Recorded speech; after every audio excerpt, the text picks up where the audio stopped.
Exposing healthcare's profit motive, kickbacks, centrifuge, and the NHS.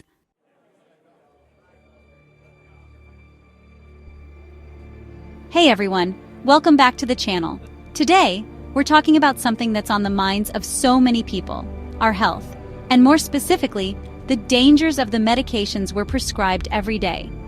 Is the healthcare system really helping us, or is there something darker going on? Stay with me, because we're about to uncover the uncomfortable truths behind the medication industry and how it might be keeping us sick rather than healing us.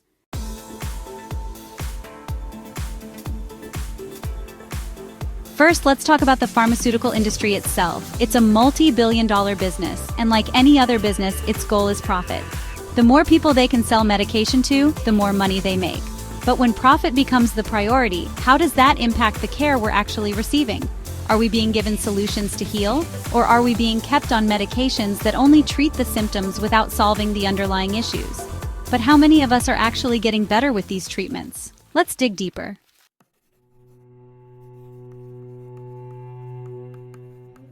One of the biggest problems we face today is overprescription. Doctors are often quick to hand out medications as a solution to almost any problem, be it mental health issues, pain management, or chronic conditions. But this isn't always about healing. It's about keeping patients dependent on drugs for long periods of time. Studies have shown that many people are kept on medications like antidepressants or painkillers for years, even though there may be no actual long-term benefit. Instead, patients become reliant on these drugs, and when they try to stop, they experience withdrawal symptoms, making them feel as though they need the medication more than ever.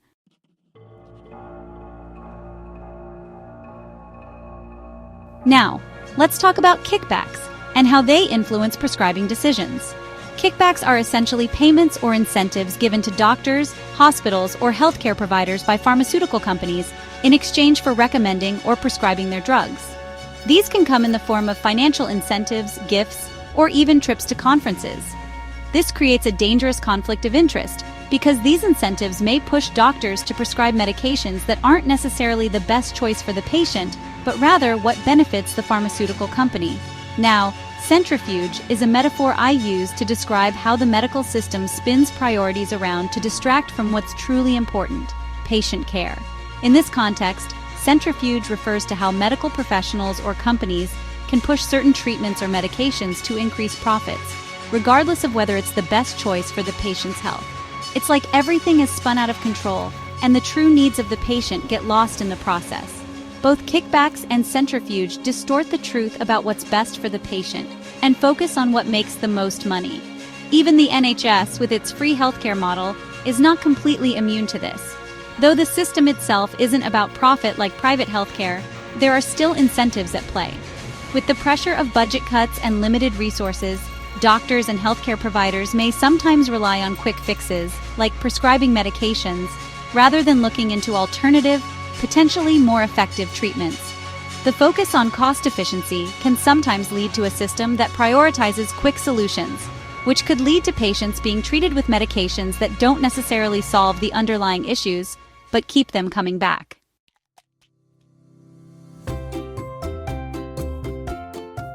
Let's talk about the long-term impact of these medications. Many of the drugs we're prescribed today have severe side effects that can lead to even more health problems down the line. Take something like antidepressants, for example. They're supposed to help balance your mood, but they can cause weight gain, sexual dysfunction, and long-term dependence. And then there's the opioid crisis. Painkillers, which were meant to help people suffering from chronic pain, have ended up causing widespread addiction and overdose deaths. Now think about the endless flood of TV ads pushing these medications. They make it seem like there's a quick fix for everything, right? But when you dig deeper, you see that these solutions are often a band-aid for a much larger problem.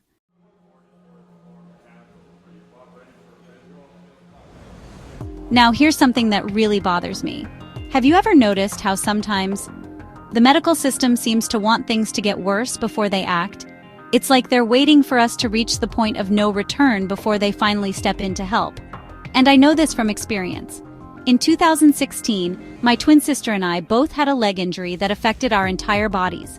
We called the medical team for help, but they dismissed us.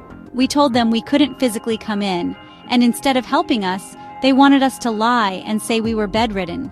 They refused to send a doctor to see us, and they wouldn't ask our doctor to come, nor would they offer physical therapy. Eventually, they just hung up on us. In 2019, we were admitted to the hospital, and guess what they did? They blamed our raw vegan diet, even though at the time we weren't even strictly raw vegan. We didn't realize it, but we weren't taking proper care of ourselves, and we weren't healing because of that. It wasn't until 2024 that the truth came out. The problem wasn't our diet, but rather a combination of trauma, poor self-care, and lack of attention to our health. It was a gym injury that spiraled out of control because we didn't prioritize ourselves. This is where things get hard to digest. They could have acted sooner, but instead, they waited until we were in a deeper crisis before taking action. It's almost as though the system benefits from letting things get worse before they intervene.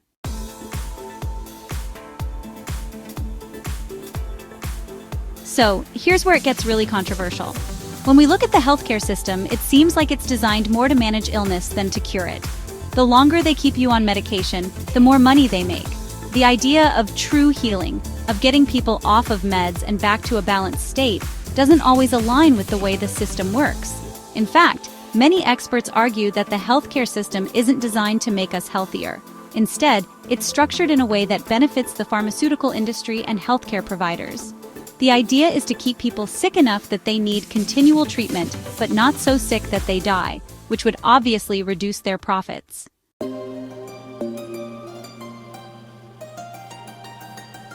Here's where my personal story with the NHS begins. In 2016, my late twin sister and I experienced a leg injury that affected our entire bodies. Despite our calls for help, the medical system dismissed us. We explained that we couldn't physically come in and needed help, but they refused to send a doctor. Instead, they wanted us to lie and say we were bedridden, which wasn't true. We were just too exhausted to travel to them. Despite our honesty, they wouldn't ask our doctor to come see us, nor would they offer us any physiotherapy. Eventually, the phone call was either abruptly ended or the line was cut off. Then, in 2019, we were admitted to the hospital, and the medical professionals blamed our condition on our raw vegan diet.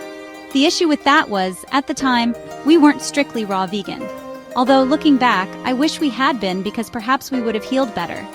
It wasn't until 2024 that it became clear that the problem wasn't our diet, but rather the combination of a gym injury and a lack of self-care during that period. In 2023, we faced a similar problem, though this time it wasn't an injury, but rather an overwhelming emotional and physical breakdown. We stopped taking care of ourselves due to the trauma caused by our immediate family, authority figures, and some people who pretended to be friends. Sadly, in 2024, my sister passed away after silently withdrawing into herself. It was an emotionally devastating time. I still carry that pain with me, but I continue forward. I was fortunate enough to have a doctor who believed in me and fought for my right to stay in my home, despite the resistance from other professionals who didn't care about what I had been through. My doctor ultimately won my case, and for that, I'm grateful. The confirmation of my healing came when, after my sister's sudden passing, I found myself struggling again. I was devastated and, despite my grief, continued using my dehydrator, blender, and juicer, as I had always done. But my body told me it needed a rest, and I wasn't improving. Though I had carers, they weren't helping me with my meals because I had refused their assistance. It became exhausting.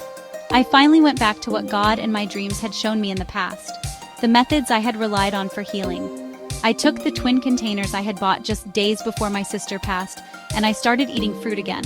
I wasn't exercising though, so I remembered my dreams telling me I needed to incorporate movement as well. I began exercising again, and to my surprise, I started healing at an incredible rate. People around me are still shocked by how fast I healed. This experience made me realize that it wasn't our raw vegan diet that caused the issue before. It was a combination of a gym injury and the emotional neglect of ourselves. Now, I've learned how important it is to take care of my body and mind, and I've seen the results. This experience showed me something important. It wasn't the raw vegan diet that caused our issues with the other time. It was that we weren't caring for ourselves and the medical system was too slow to intervene. In fact, I've learned that when I listen to my body and take care of it naturally, I can heal in ways I never thought possible.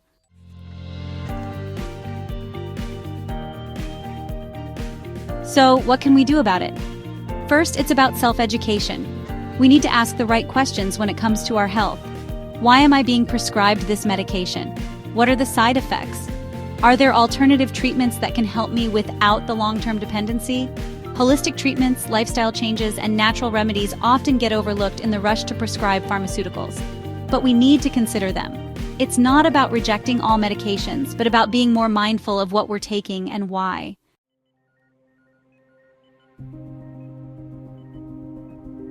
Now, a lot of people ask if this applies to the NHS. The NHS is supposed to provide free care and treatment, but in my experience, it hasn't always been the support it's supposed to be. My sister and I faced situations where the NHS didn't intervene when we needed it the most. Instead of receiving proper care, we were dismissed and left to struggle, and it felt like we were just another number in the system. The system is overwhelmed, and even though healthcare should be patient-focused, it often feels like there's a disconnect between what people truly need and the care that's actually given. Budget cuts and pressure on doctors can sometimes lead to quick fixes like prescribing medications, rather than exploring alternative, potentially more effective treatments. While the NHS provides care, it's clear that there are times when the focus is more on managing illness than truly helping people get better. This is where we see the influence of centrifuge and incentives. The system may prioritize quick solutions or treatments that benefit the system rather than patients' long-term well-being. Sadly, this sometimes leaves people like my sister and me without the care we truly need. In 2019, when my sister and I were hospitalized, a nurse told us that the NHS does what it does for money. This confirmed what I already knew. This left me confused and frustrated. Instead of seeing the NHS as a compassionate, patient-focused service, it made me feel that financial considerations sometimes influence the care we received. This experience, along with others, has made me feel that the NHS doesn't always provide the support it promises.